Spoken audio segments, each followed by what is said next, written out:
The transport ship descended through the orange clouds of Desert Prime, and Alara Vance pressed her face against the cold window to watch the Galactic Coalition Military Academy grow larger below her. She was 22 years old, 5 feet 4 inches tall, and she weighed exactly 120 pounds when soaking wet. The other passengers on the transport were not like Hira. HFY Warrior sat 3 rows ahead, his blue-scaled body towering at nearly 8 feet tall. His muscles thick as tree trunks beneath his ceremonial armor. 2 Volnari cadets occupied the back seats, their bodies covered in natural bone plating that could stop a plasma bolt, their eyes glowing soft amber in the dim cabin light. A group of Scythians clustered near the exit door, each of them blessed with 4 powerful arms and reflexes that made them deadly in close combat. And then there was Alara, human soft skin that bruised if you looked at it wrong, bones that could snap under pressures other species considered gentle, a body that needed constant hydration, regular sleep, and protection from temperatures that other cadets found comfortable. She was the only human in this intake class, and she could already feel their eyes on her. The transport landed with a gentle thump, and the doors hissed open to reveal the academy grounds. Massive buildings of white stone and gleaming metal stretched toward the sky, connected by walkways and training yards that seemed to go on forever. Drill instructors stood in neat rows, their voices booming across the landing pad as they directed new cadets toward processing. Jella grabbed her single bag and stepped off the transport. The Desert Prime air hit her lungs like fire, thin and dry, and filled with particles that made her want to cough. She forced herself to breathe normally and walked toward the nearest instructor. He was a HFY, his scales a deep green that marked him as a veteran of at least 3 combat tours. His eyes tracked down to her, and she watched his expression shift from attention to confusion to something that looked almost like pity. "Human," he said, his voice rumbling like distant thunder. "You are in the wrong line." "No, sir," Alara replied, keeping her voice steady. "I am Cadet Alara Vance, accepted into the combat training program." The instructor blinked at her, then checked his datapad, then blinked again. "There must be an error," he muttered, scrolling through her file. "Humans are typically assigned to logistics, communications, medical support. I tested into combat training, sir." He stared at her for a long moment, and she could see him weighing his options. Finally, he shrugged his massive shoulders and pointed toward a group of cadets assembling near the main building. "Report to Formation Area 7. Cadet Vance. And may the ancestors watch over you, because I certainly cannot." Alara walked toward Formation Area 7 with her head held high, ignoring the stares and whispers that followed her. She had expected this. She had prepared for this. The other cadets parted around her like water around a stone, none of them wanting to stand too close to the fragile human who had somehow ended up in their ranks. A Volnari cadet twice her size leaned down and spoke in a voice loud enough for everyone to hear. "Did you get lost?" "Little mammal, the nursery is on the other side of the academy." Laughter rippled through the formation. Ella did not respond. She simply found her assigned position and stood at attention, her eyes forward, her breathing controlled. The first week at the academy was exactly as brutal as she had expected. Physical training began at dawn, and the instructors pushed the cadets through exercises designed for species far stronger than humans. Alara could not lift the weights the HFY cadets threw around like toys. She could not run as fast as the Scythians, with their 4 legs pumping in perfect rhythm. She could not take hits in the sparring ring the way the armored Volnari could, shrugging off blows that would have shattered her bones. But she showed up every single day. She completed every exercise to the best of her ability. She fell down and got back up, and fell down again and got back up again. Instructors began calling her glass bones, and the name spread through the cadet barracks like a virus. Glass Bones Vance. The human who would break if you breathed on her too hard. Glass Bones Vance. The charity case that the coalition had accepted to prove they valued diversity. Glass Bones Vance. Who would wash out before the first month ended. What none of them knew, what none of them could possibly understand, was where Alara had come from before the academy. She never spoke of the mining colony on Kepler 442b, a frozen hellscape on the edge of human space where only the toughest survive. She never mentioned the 16 years she had spent there, watching miners die in cave-ins and equipment failures and bar fights that turned deadly. She never talked about her mother dying when she was 6, or her father disappearing into the mines when she was 10, or the woman who had taken her in after that, Yuki Tanaka, had been 63 years old when she found Alara stealing food from her small home on the colony's edge, instead of turning her over to the authorities. The old woman had offered her a meal and a bed and a choice. "I can teach you to survive," Yuki had said, her eyes hard as the ice outside. "But survival is not comfortable. Survival is not kind." And what I know was not meant to be known, Alara had accepted for 6 years. She had trained under Yuki Tanaka in secret, learning blade techniques that made her body scream in protest, studying movement patterns that defied what her muscles wanted to do naturally. Yuki never explained where she had learned these things. She never said why she had been exiled to the edge of human space. She only taught. And Alara only learned it when Yuki died peacefully in her sleep at 69. Alara buried her in the frozen ground and found a single data chip hidden among her possessions. On it was a message and a name. The message said, "What I have taught you is forbidden. What you have learned must stay hidden until the moment comes when hiding will cost more than revelation. You will know that moment when it arrives." The name was a martial art form that Alara had never heard of before. The Black Wind style. She had researched it quietly over the years that followed, learning fragments of history that made her blood run cold. The Black Wind style was not just forbidden, it was classified as a war crime by the Galactic Coalition, and Yuki Tanaka had been its last living master. Now Alara stood in the academy barracks after another brutal day of training, her body aching, her fellow cadets laughing at her from across the room. A Kreth Kai named Vor threw a pillow at her head and roared with amusement when she caught it. "Nice reflexes, Glass Bones. Maybe you can be a pillow-catching specialist." Alara placed the pillow on her bunk and lay down. Closing her eyes, she thought of Yuki's words. She thought of the blade techniques hidden in her muscle memory, waiting to be called. She thought of the moment that had not yet arrived, and in the darkness of the barracks, while alien cadets mocked her fragile human body, Alara Vance smiled. She could wait.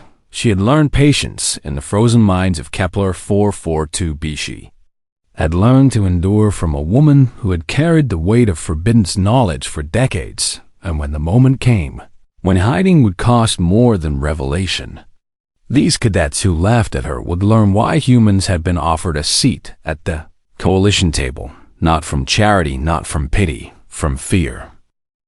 3 months passed at the academy, and Alara learned to become invisible. She attended every class and completed every assignment and showed up for every training session.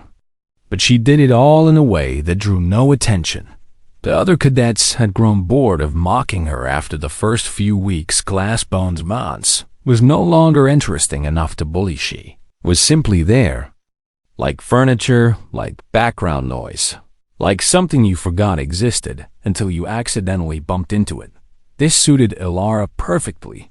Every night after lights out, she would slip from her bunk and make her way to an abandoned storage building on the academy's far edge. There, in the darkness, she would practice her body move through forms that no one at the academy had ever seen. Blade techniques that flowed like water and struck like lightning. Patterns of movement that seemed impossible for a human frame to achieve. She could not practice at full speed or full intensity. without proper equipment. But she kept her muscles sharp and her memory sharper. The moment had not yet arrived. She would be ready when it did. Trouble began on a morning like any other blade training was scheduled for the afternoon, and the cadets gathered in the main combat arena to watch senior students demonstrate advanced techniques. Alara found a spot near the back where she could observe without being observed. Demonstration was interrupted by shouting near the arena. Entrance a Velnari cadet named Torvax was standing nose to nose with a Scythian named Crix. Their voices raised in fury. Torvax was the son of a noble house. His bone armor, decorated with gold inlays that marked his family's status. Crix was from a working-class background, but his forearms and quick reflexes had earned him top marks in every combat assessment. The argument seemed to be about honor, or pride, or some slight that had occurred during morning exercises. The details did not matter.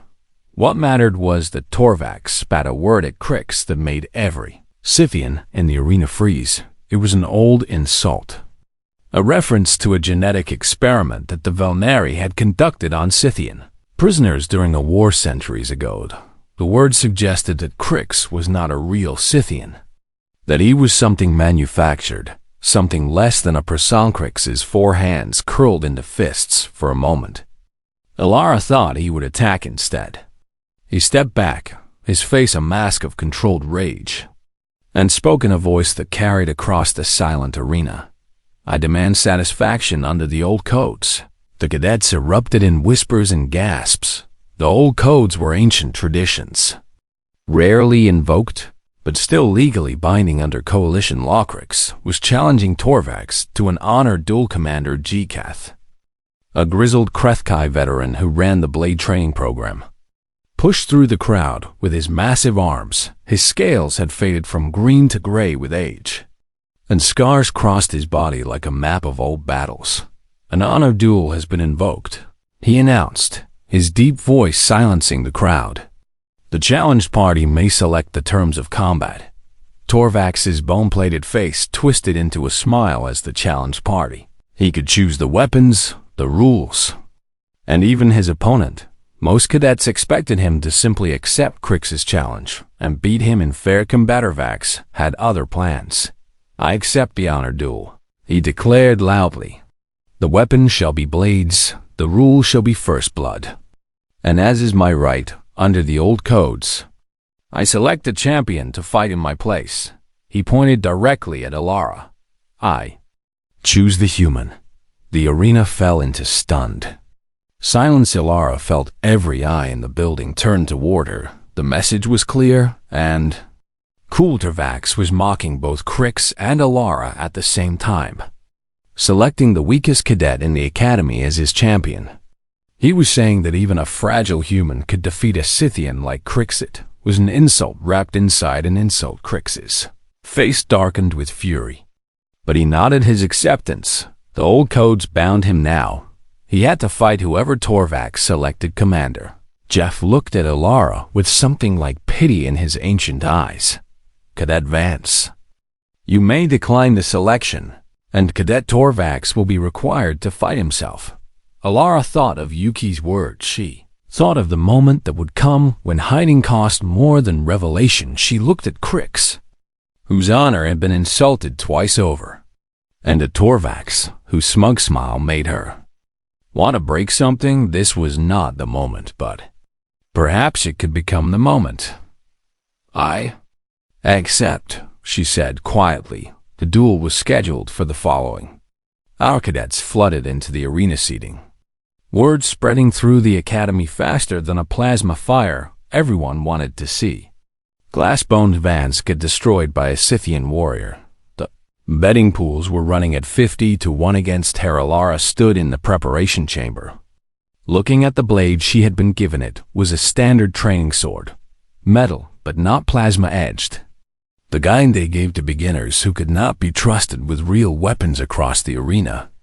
Crix was warming up with his ceremonial Scythian blade, forearms moving in perfect coordination as he practiced strikes that could cut through steel. Commander Jeth entered the chamber and studied her for a long moment. "You do not have to do this," he said quietly. "No one would blame you for withdrawing." Alara looked up at him. "Sir, with respect, I have trained for this my entire life."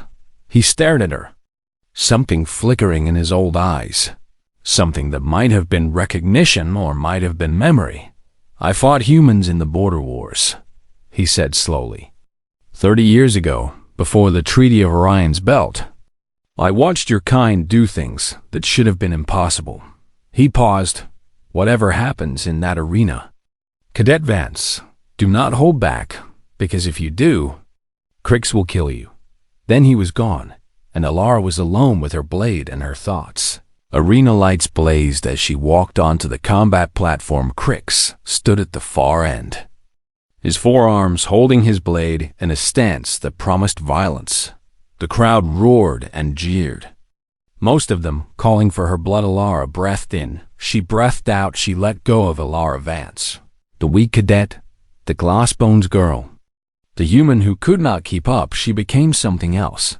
The match signal sounded. Crix charged. He was fast, faster than any opponent she had ever faced, his forearms allowing him to attack from multiple angles simultaneously. But Alara was no longer standing where he expected her to be. She moved sideways, not away from the attack, but into it, her blade tracing an arc that deflected his strike while her body flowed past his guard. Training sword touched his left upper arm, drawing a thin line of blood. First blood. The match was over. The arena went completely silent. Crix stared at his arm, at the wound that had appeared as if by magic, his mind unable to process what had just happened. The entire exchange had taken less than 2 seconds. "Commander." Jika's voice boomed across the platform. "Match concluded. First blood to Cadet Vance." Alara lowered her blade and stood quietly, waiting. Then Torvax began to scream. "That technique," he shouted, pushing through the crowd toward the platform, his bone-plated face twisted with recognition and horror. "I have seen that technique before. My grandfather showed me recordings from the border wars." He pointed at Alara with a trembling finger. "Kuroi Kaza. The Black Wind style, it is forbidden. It is banned by 12 star systems. She is using a prohibited combat form." The crowd erupted into chaos. Alara stood alone on the platform, her blade still in her hand, and watched as her carefully constructed invisibility shattered into 1,000 pieces. The moment had arrived, and now everyone knew what she was. The holding cell was cold and gray and empty. Alara sat on the metal bench with her hands folded in her lap, her eyes fixed on the featureless wall before her. 6 hours had passed. Since the duel, 6 hours since Torvax had screamed her secret to the entire Academy. 6 hours since armed guards had dragged her from the arena platform and thrown her into this cell without explanation. She had expected this outcome. She had prepared for it, but preparation did not make the waiting any easier. The cell door hissed open, and Commander Jiketh stepped inside. His old scales seemed even grayer in the harsh light, and his eyes held a weight that had not been there before. "A council has assembled," he said quietly. "Representatives from 12 star systems are attending via HoloLink, and they have demanded to question you directly." Alara stood and smoothed her cadet uniform. "What are the charges, sir?" "Practicing a prohibited combat form, possession of forbidden martial knowledge, and suspicion of ties to the Shadow War insurgency." He paused, his massive chest rising and falling with a heavy breath. "Cadet Vance, I do not know where you learned what you know, but I need you to understand what you are walking into." He stepped closer, lowering his voice. "The Black Wind style is not simply a martial art. It is a weapon designed to destroy entire species, and the Coalition has spent a century trying to pretend it never existed." Alara met his gaze steadily. "I understand, Commander." "Do you?" he asked, something almost like anger flickering in his eyes. "Do you understand that the Council has the authority to execute you for this?" Do you understand that 12 star systems have already voted in favor of that option? Do you understand that your only chance of survival is to name your teacher and help them destroy whatever remains of this knowledge? Alara did not look away. I understand, Commander, and I will not name my teacher. Jeff stared at her for a long moment, then he shook his head slowly. Humans, he muttered. I will never understand your species. The council chamber was vast and intimidating. 12 holographic projections lined the curved walls, each one showing a representative from a different star system: Krethkai, Belnari, Scythian, and 9 other species that Alara did not recognize, all of them staring down at her with expressions ranging from hatred to fear to cold calculation. In the center of the room, a raised platform held a single chair. Alara was guided to it by armed guards and left standing before the assembled powers of the galaxy. A Velnari representative spoke first, his bone-plated face twisted with contempt. Alara Vance of Earth, you stand accused of practicing the combat form known as Kuroi Kaze, commonly called the Black Wind style. How do you plead? I acknowledge that I use techniques from the Black Wind style, Alara replied calmly. I was not aware that they were prohibited until Cadet Torvax identified them. Murmurs rippled through the chamber. A Krethkai representative leaned forward. You expect us to believe that you learned a classified combat form without knowing its history? I expect you to believe the truth, Alara said. I was taught these techniques by someone who never explained their origin. I learned them as a matter of survival, not as a matter of war. Survival, the Velnari spat. The Black Wind style was not created for survival. It was created to exterminate us. He waved his hand, and a holographic display appeared in the center of the chamber. Images began to play. Recordings that were clearly old, and the Gradadelera watched in silence as human soldiers moved through alien battlefields with impossible grace. She saw Krethkai warriors, legendary for their strength, cut down by humans half their size. She saw Velmeri in full armor fall to blade strikes that found the gaps in their bone plating with surgical precision. She saw Scythians, overwhelmed by techniques that exploited the half-second delay between their primary and secondary arm reactions. The recordings showed massacre after massacre. Human blade masters carving through alien forces like farmers harvesting grain. The Black Wind style was developed during the First Contact Wars, the Volnari explained, his voice cold with old hatred. Human blade masters studied every species they encountered, learned every weakness, every vulnerability, every flaw in our biology. He pointed at the images. They created a martial art specifically designed to kill us, not to defeat us in honorable combat, but to exterminate us like vermin. The display shifted to show a document, old and yellowed, covered in human writing. After the Treaty of Orion's Belt, humanity agreed to bury this knowledge forever. All practitioners were ordered to abandon the style. All training materials were destroyed. All schools were disbanded. He turned his burning eyes back to Alara. The Black Wind style was supposed to be extinct. And yet here you stand, a living weapon pointed at the heart of the coalition. Alara let the silence stretch for a moment. Then she spoke. I did not create this martial art. I did not decide to make it a weapon against your species. I was a child on a mining colony who learned to fight so that I would not die. She looked around the chamber, meeting each representative's eyes in turn. You call this knowledge forbiddance. You call it dangerous. You call it a war crime. And perhaps you are right. But I did not learn it to hurt anyone. Then why learn it at all? The Krethkai demanded. Because my teacher believed that some knowledge should not be lost, Alara said quietly. Because she believed that one day, the galaxy might face a threat that required weapons like me. The chamber fell silent. Commander Geketh, standing near the back of the room, spoke up. The Varath Dominion has been expanding its borders for decades.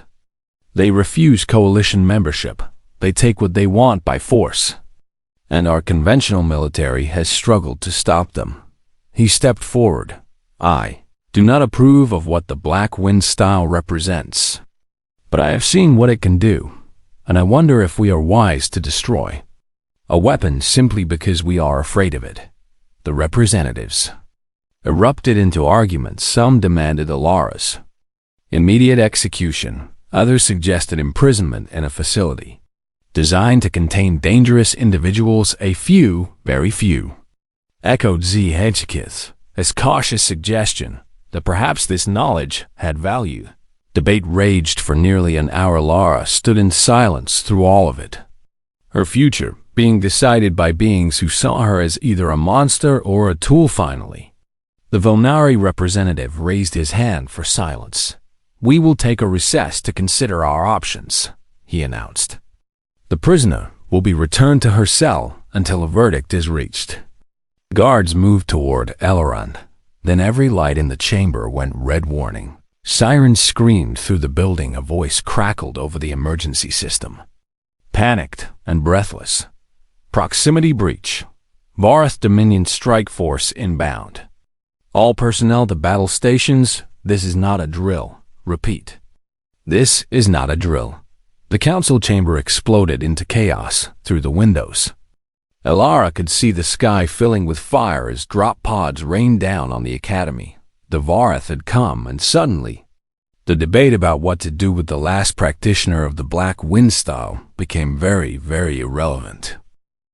The first explosion shook the council chamber so hard that several representatives fell from their seats. Elara grabbed the arm of her chair to steady herself as ceiling tiles crashed down around her. Through the windows, she could see the Academy's orbital defense platforms burning in the sky, their wreckage falling like meteors toward the surface. The Varth had not come for a fight. They had come for a slaughter. The guards who had been moving toward Elara were now running toward the exits, their discipline shattered by the chaos erupting around them. Commander Zhkith pushed through the crowd and grabbed her arm. "Can you fight?"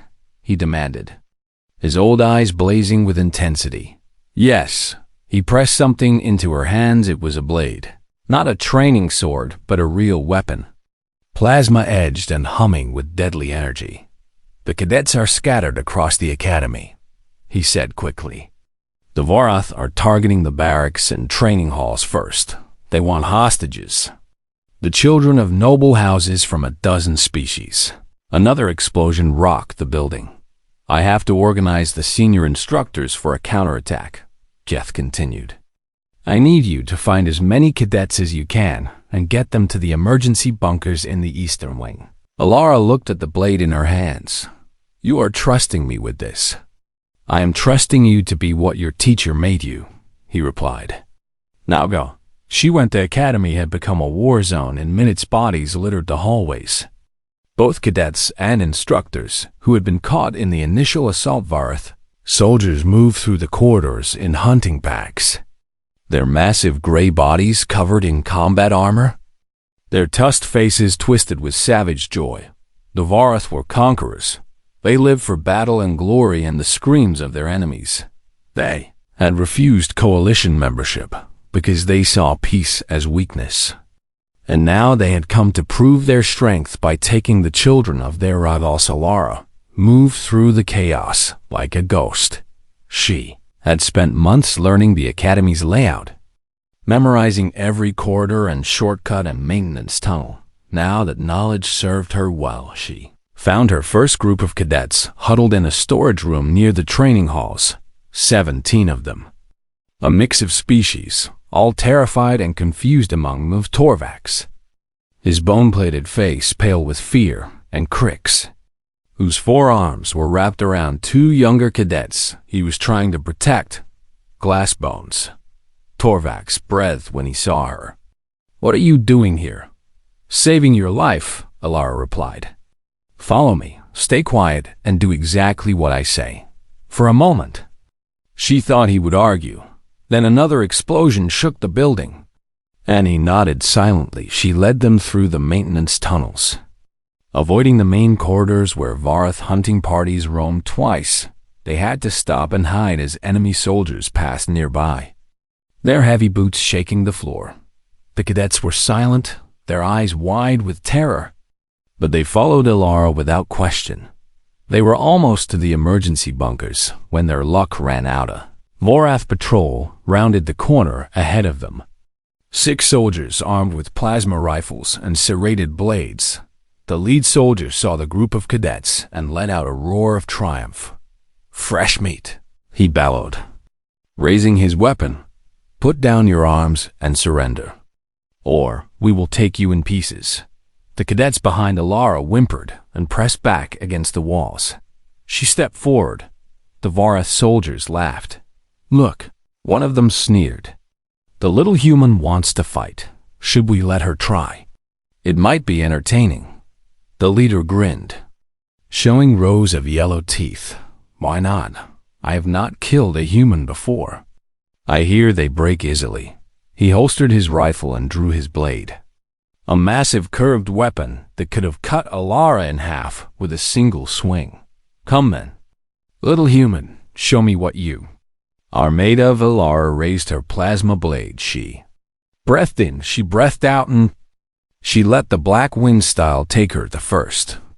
Varath died before he understood what was happening. Her blade traced a line across his throat, slipping through the gap between his helmet and chest armor with surgical precision. The second soldier tried to raise his weapon. She was already past him, her blade finding the nerve cluster beneath his left arm that Yuki had taught her about years ago. He collapsed, paralyzed, as she moved to the third. The black wind style was not about strength. It was not about speed. It was about understanding. Every species had weaknesses. Every body had vulnerabilities. The masters who had created this art had studied their enemies with the cold precision of scientists and the ruthless focus of predators. They had learned where the Varath armor gaps were. They had mapped the nerve clusters that controlled their limbs. They had calculated the exact angles needed to bypass their thick hides, and they had passed this knowledge down through generations, refining it, perfecting it, until it became something that could turn a fragile human into a weapon of mass destruction. 11 Vorath soldiers lay dead or dying on the floor. Alara stood among them, her blade dripping with alien blood, her breathing slow and controlled. The entire fight had lasted 43 seconds behind her. The cadet stared in absolute silence. Sekrix was the first to speak. "What are humans?" he whispered, his voice trembling. Torvax could not answer. His grandfather had shown him recordings of the first contact wars. The recordings were nothing compared to seeing it in person. Glassbones Vance, the fragile cadet who could not keep up with basic training, had just killed 11 Vorath elite soldiers with a blade and nothing else. "We need to keep moving," Alara said quietly. "There will be more patrols." She led them forward, stepping over the bodies without a second glance, but she did not take them to the emergency bunkers. She turned toward the Academy Central Command Hub instead. Torvax noticed the change in direction. "The bunkers are the other way." "The bunkers are a trap," Alara replied. "The Varath will have them surrounded by now. They want hostages. And the bunkers are where hostages go to hide." "Then where are you taking us?" "To fight back." The Central Command Hub was defended by a handful of senior instructors who had managed to organize a perimeter when they saw Alara leading a group of cadets toward them, covered in blood that was not her own.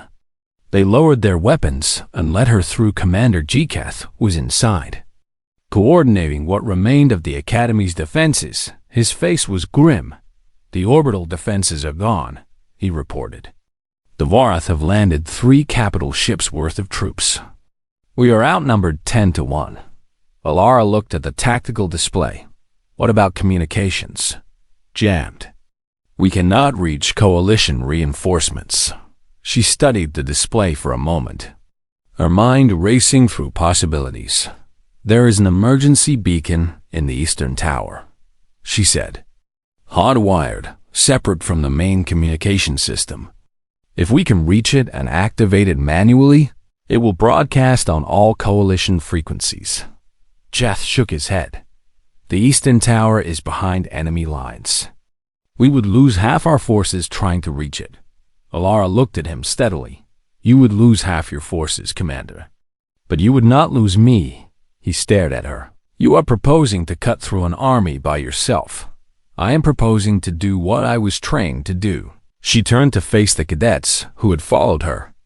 The ones who had watched her kill 11 Vora soldiers in less than a minute. I cannot order any of you to come with me. But if you want to fight, if you want to prove that you are more than hostages waiting to be taken, then follow me. Crick stepped forward first, his forearms flexing. I will follow, he said simply. Torvax hesitated, his bone-plated face unreadable. Then he too stepped forward. My family has held grudges for centuries, he muttered. But we have never been cowards. One by one, the other cadets joined them, 17 young warriors, terrified but determined. Standing behind the fragile human who had become something else entirely, Alara looked at Commander Gkith. Hold the command hub as long as you can. Commander, we will get that beacon activated. Then she turned and led her cadets into the heart of the enemy army. The path to the Eastern Tower was a nightmare of blood and fire. Over soldiers filled the corridors.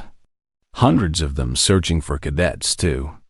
Capture and defenders to kill. Alara led her small group through the chaos like a blade cutting through flesh. She did not try to avoid every patrol. There was no time for stealth. Instead, she hit them hard and fast, striking from angles they did not expect, killing the most dangerous enemies first and leaving the rest for the cadets behind her to finish. Crix fought beside her with savage determination, his forearms wielding 2 blades in a whirlwind of steel. Torvax used his bone-plated body as a battering ram, smashing through enemies that Alara had weakened with precise cuts. The other cadets fought with everything they had, their fear transformed into fury by the fragile human who led them. They lost 3 cadets in the first corridor, 2 more in the second. By the time they reached the Eastern Tower, only 12 of the original 17 remained, but the tower was in sight. Alara kicked open the door to the emergency beacon room and rushed inside. The console was intact, its lights blinking steadily in the darkness. Secure the entrance, she ordered. I need 2 minutes. The cadets spread out around the doorway, forming a defensive line as Vora soldiers began to swarm toward their position. Alara's fingers flew across the console. The emergency beacon was old technology, designed for exactly this kind of situation, but it required a manual activation sequence that took precious time to complete. Behind her, the sounds of combat grew louder. Plasma bolts scorched the walls, blades clashed against armor. Cadets screamed in pain and defiance. 60 seconds. Alara called out. A Vara soldier broke through the defensive line and charged toward her. She spun away from the console, her blade tracing a deadly arc that opened his throat, then turned back to continue the activation sequence. 30 seconds. More soldiers pushed through the doorway. Crix was down, clutching a wound in his side. Torvax stood over him, his bone armor cracked and bleeding, fighting off 3 Vorath at once. 10 seconds. The console beeped. The beacon activated. A pulse of energy shot upward through the tower's antenna, broadcasting on every coalition frequency within 100 light-years. Distress signal.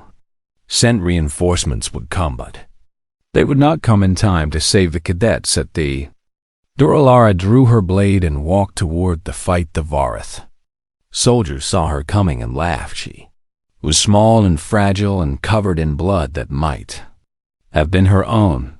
They did not understand what they were.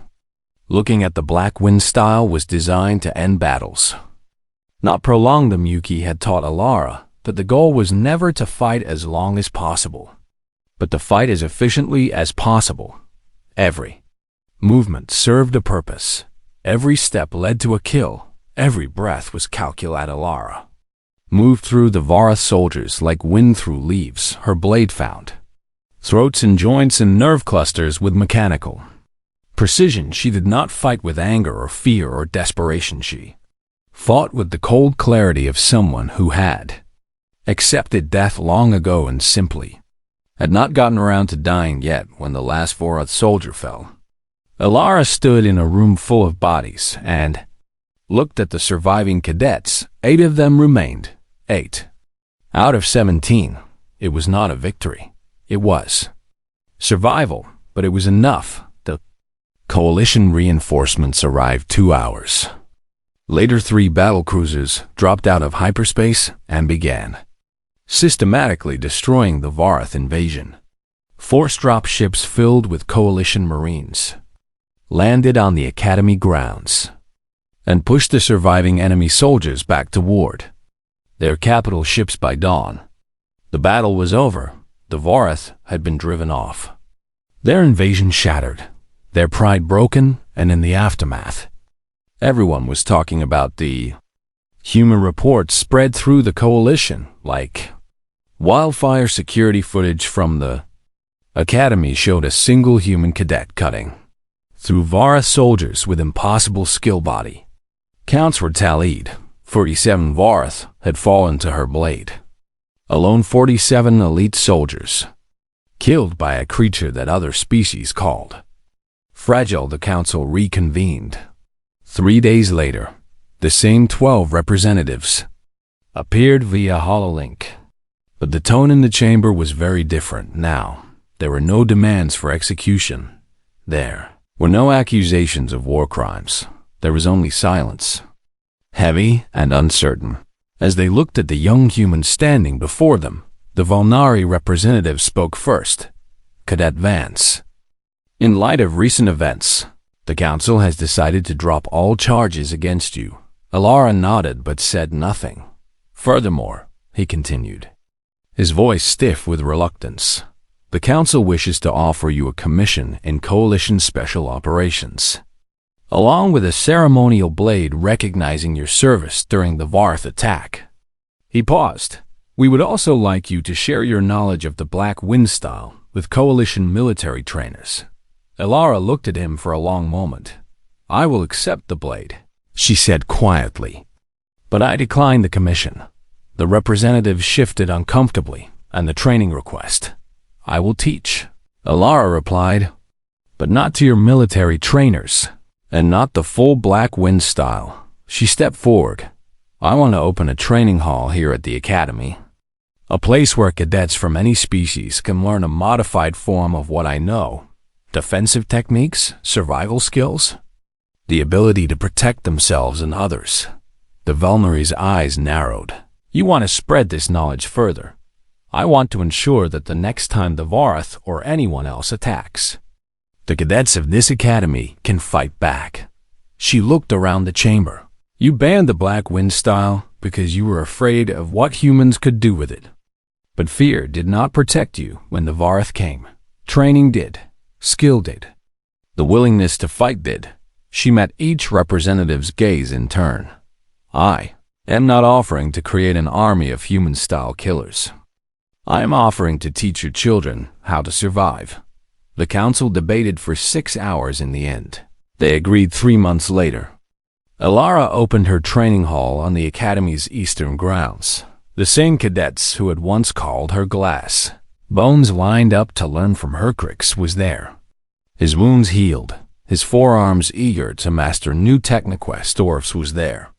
His pride swallowed, his respect earned through fire and blood. Cadets from 32 species filled the hall, all of them looking at the small human who had saved their academy and changed their understanding of what strength really meant. Alara stood before them, a blade in her hand, and began to teach, and somewhere in Coalition archives, her file was updated with a new classification. The old notes about fragile species and administrative duties were deleted. In their place was a single warning: Cadet Alara Vance, human, status, significant threat. Do not engage alone. Do not engage unarmed. If possible, "Do not engage below that warning." Someone had added a handwritten note. "They call us fragile because we break." They forgot that we learned to break everything else first. It was attributed to Yuki Tanaka, founder of the Black Wind style, and it was the last lesson she had ever taught years later.